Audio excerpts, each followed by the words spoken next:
Assalamualaikum warahmatullahi wabarakatuh. Anak-anak, hari ini kita lanjutkan pembelajaran 3, subtema 3, tema 2. Kita akan belajar informasi penting dari bacaan.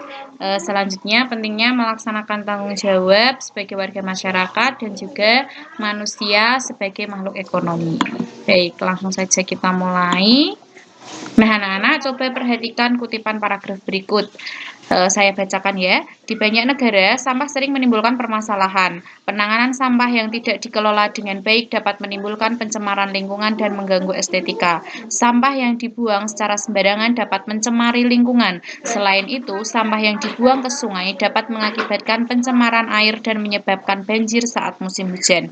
Seluruh warga masyarakat memiliki kewajiban untuk selalu melakukan pengelolaan sampah dengan benar.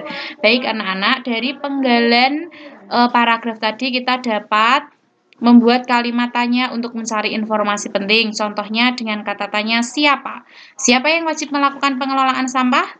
Jawabannya adalah ya, seluruh warga masyarakat. Pertanyaan yang kedua, dengan kata tanya apa misalnya ya? Apa akibatnya jika sampah dibuang ke sungai? Akibatnya adalah dapat menyebabkan banjir dan pencemaran air. Nah, anak-anak, kalian bisa membuat kalimat tanya dengan kata tanya yang lainnya. Masih banyak lagi ya. Baik, selanjutnya. Nah, selain berkewajiban membuang sampah pada tempatnya, sebagai warga masyarakat kita juga harus melaksanakan tanggung jawab. Nah, anak-anak, apa itu sebenarnya tanggung jawab? Tanggung jawab adalah suatu kesadaran untuk menanggung akibat atas perilaku yang sudah dilakukan. Berikut ada ciri-ciri orang yang bertanggung jawab. Yang pertama, setia dan cinta terhadap tugas. Yang kedua adalah siap menanggung resiko. Yang ketiga tidak menyia-nyiakan kewajiban. Dan juga yang keempat menghargai tantangan. Baik, manfaatnya apa ketika kita bersikap tanggung jawab itu akan dihargai oleh orang lain. Selain itu, kenapa kok dihargai oleh orang lain? Karena ketika kita memiliki rasa tanggung jawab, kita akan lebih dihargai karena kita dapat dipercaya dan diandalkan. Selanjutnya, jarang melakukan kesalahan. Seseorang yang memiliki rasa tanggung jawab akan jarang melakukan kesalahan dalam menjalankan tugas. Penyebabnya adalah mereka akan sangat berhati-hati dan juga teliti. Nah, manfaat yang ketiga adalah dapat dipercaya. Seseorang yang memiliki rasa tanggung jawab akan lebih dipercaya oleh orang lain. Selanjutnya, meningkatkan peluang kesuksesan. Yang terakhir adalah hasil pekerjaan pasti akan lebih memuaskan karena orang yang bertanggung jawab pasti akan mengerjakan sesuatu dengan hati-hati dan juga dengan teliti. Apa pentingnya kita bertanggung jawab? Yang pertama, untuk memperlancar pembangunan sosial, menjaga keamanan di lingkungan, terjalin hidup yang rukun, mempererat kebersamaan, terciptanya ketertiban dan keteraturan, dan juga tercipta lingkungan aman, damai, dan sejahtera. Baik, selanjutnya, ciri orang yang bertanggung jawab itu salah satunya adalah menghargai orang lain. Nah, anak-anak, perlu anak-anak ketahui, kita sebagai manusia itu merupakan makhluk sosial. Kenapa kok disebut makhluk sosial? Karena kita selalu bergantung dengan orang lain. Kita tidak bisa hidup sendirian. Misalnya dari bangun tidur saja, anak-anak apakah membutuhkan orang lain? Pasti iya. Anak-anak butuh ibu untuk mempersiapkan sarapan, misal yang sekolahnya diantar butuh ayah untuk mengantar ke sekolahan dan lain sebagainya.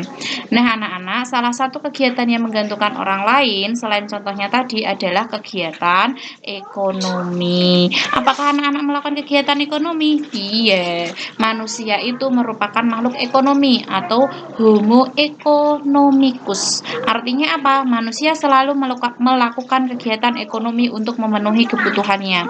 Ketika anak-anak dimintai tolong ibunya untuk belanja ke warung, itu juga sudah melakukan kegiatan ekonomi.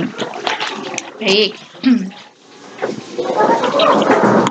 Nah, anak-anak, sebagai makhluk ekonomi, memenuhi kebutuhan itu merupakan kewajiban bagi manusia. Hendaknya ketika kita melakukan kegiatan ekonomi dilandasi dengan moral atau sikap yang baik, sehingga apa? Tidak mengganggu dan juga merugikan orang lain. Sebagai contoh ketika kita antri untuk belanja atau membayar belanjaan, kalau kita mendasari kegiatan ekonomi belanja itu dengan sikap yang baik, kita tidak akan mencerobot antrian yang lain sehingga menyebabkan keributan dan yang lain sebagainya.